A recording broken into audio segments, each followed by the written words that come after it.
Now, I And you posed a shouldn't. question to you. Oh yeah, we're supposed to talk about Scream. We're Yeah, supposed to I don't talk think we're going to about get to some of Scream, it. but we can do the Saw X thing. And this is a good Okay. one for my chat, too. I want you guys' feedback on this. All right. Yeah.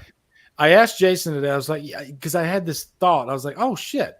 I didn't realize Saw X was a big hit. It was a crowd pleaser. Everybody loved Yeah. it. They kind of toned everything down plot wise so that way the Mhm. masses would enjoy it. But the big thing that stuck out about that movie was it wasn't a sequel to Spiral. It's a It, it's a that's a between quill. gamble. They said, let's Yeah. put a movie between two sequels, between 1 and 2. Yeah. And these days, it seems like studios are super scared to take that approach. And I think you know where I'm going with this, like Halloween. Everybody's wondering what the next move they're going to make, if they're going to do like a, starting fresh.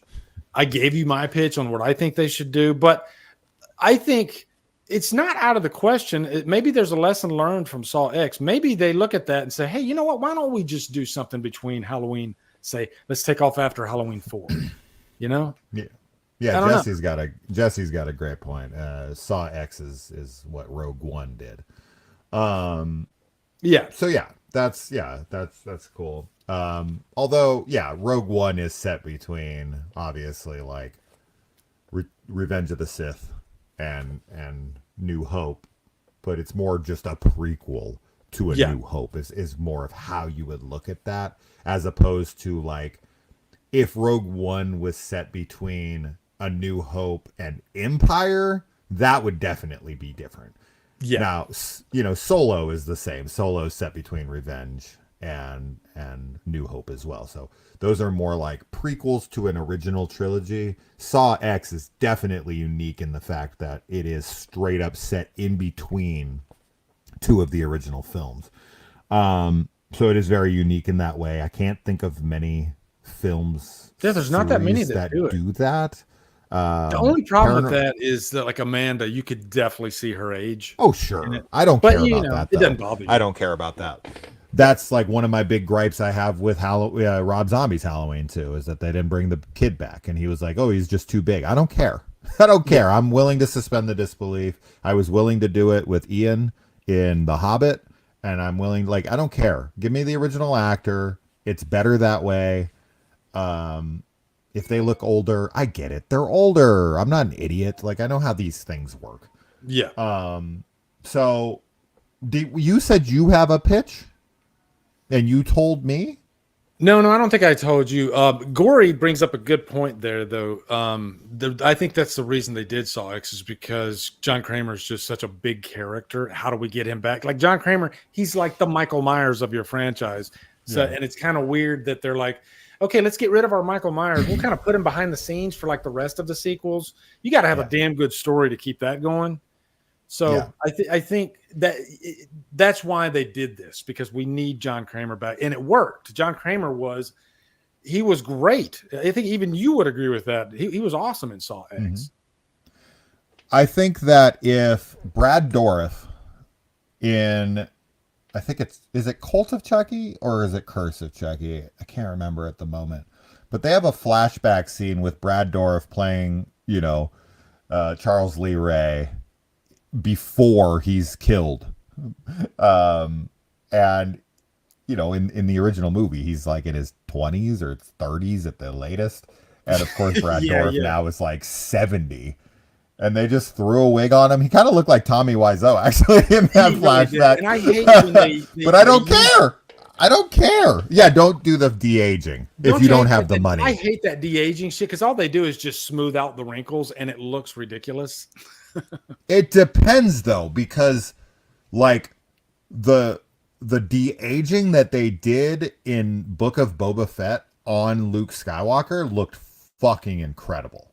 So it depends. It didn't look good at the end of Mandalorian season 2. That looked terrible. That looked like a fucking cartoon character.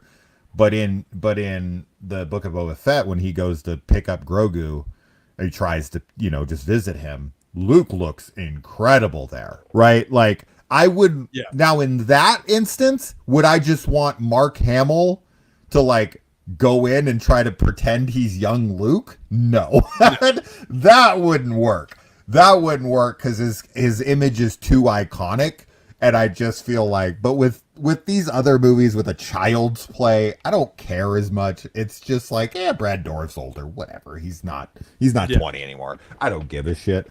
Anyways, moving on from that is, I didn't think about this a lot, I will admit. I talked about it with my wife for about 2 minutes, and what I came up with in that 2 minutes, I'm trying to look around my collection to see if there's anything else that maybe I would pick.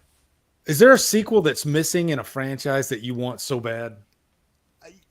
Okay, this is what I came up with when I was thinking about it. I think it would be, and I will come up with a better answer, and I'll probably text it to you later.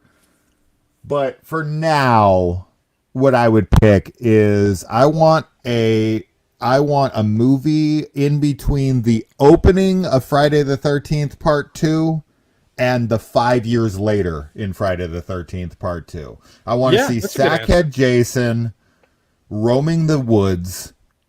I want to see, you could even throw in his interaction with Chris from Part 3. Right? Yeah.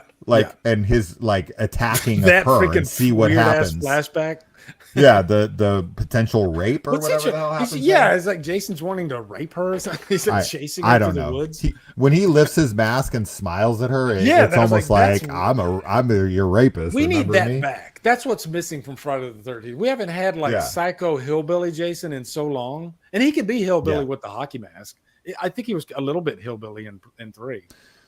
Well, now he's Rambo, pretty much.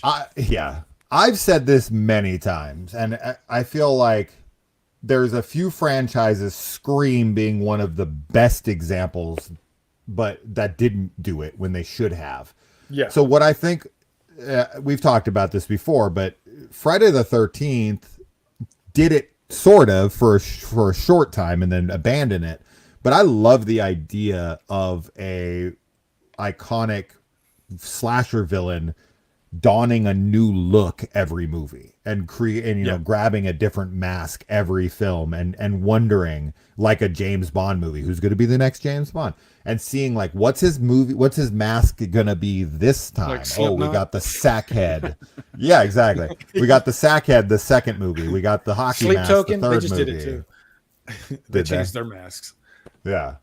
But I don't know if I like that, Jason. If Sid Meier's, if he changed the mask, I don't know. I think that would piss me off. Just because the Shatner mask is so. You would now. Yeah. Now that they're 13 films in, of course.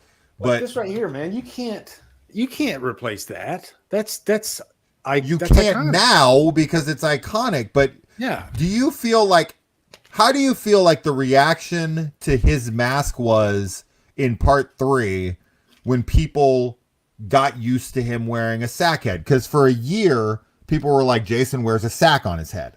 Then in the third one, he gets rid of the sack and he picks up a hockey mask. Because you got to remember, at that time, that was just a hockey mask. Yeah. Now we see that mask and we think Jason. But at the time in which he put that on, everyone at that time knew that as a goalie's mask. They were like, that's what goalies wear. So to me, I feel like people in the audience in the 80s were probably like, what the fuck? He changed his mask? That's weird. And I think that if they would have kept that up, having done, you got Jason's mom in the first, you've got Sackhead Jason in the second, you've got Hockey Mask Jason in the third, you've got whatever the fuck in the fourth, that would have been cool. It would have been something unique to the franchise where you get an iconic new look every movie. And so with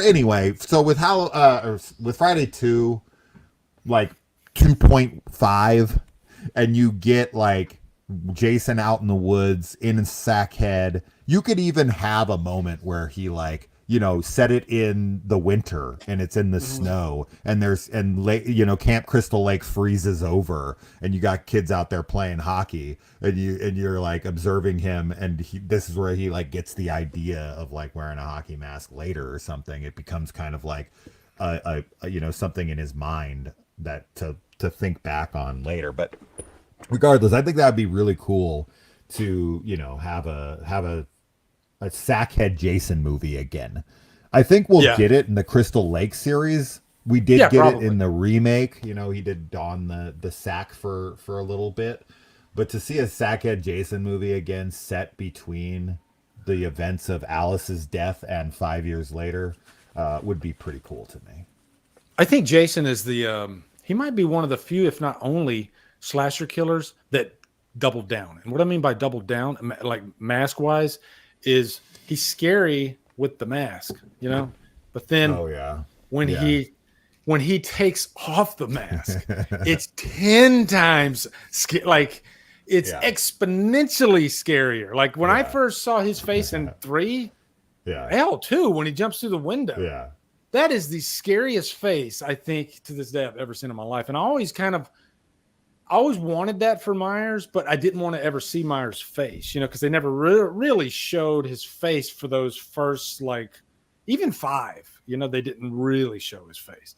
And I always thought, man, if they did show Myers' face, wouldn't it be cool if it was completely burned and you saw like a dead eye and maybe, give Jason some competition?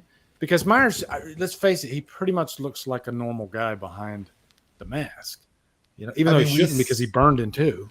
We see Tony Moran's face pretty clearly in 1. You do, but there was something really creepy about Tony Moran's face because he had the eye thing going on. Because he got stabbed in the eye. And tell me if you think I'm wrong here. The fact that Myers looked handsome made him even scarier, even creepier. Or he looked like, he was definitely more normal looking. I didn't expect that. But I mean, it makes sense, right? Because we see a very handsome, cute boy in the opening. He's a very normal kid. Well, Carpenter even wanted him to have like an angelic looking face, where you don't get that in the David Gordon Green trilogy. Granted, he's in his 60s, but I always thought that was kind of a cool aspect with Myers, is that he's completely the most evil entity that you could possibly imagine. No freaking empathy for anyone, no emotion. And yet when you take his mask off, it's this innocence, the innocent looking face. And I think that juxtaposition makes him even creepier. Now, whereas Jason, he looks like you would expect a monster killer to look like. If you were to pull off Michael's mask in part 4, though, he would just still have the bandages on because he wears the bandages under the mask in part 4. Yeah. We can see him slip it right over. So he's actually like, I actually always took Halloween 4 that Myers is blind and that he kind of like uses his senses to hone in on people. Because his eyes are completely covered over, and he puts the mask on over the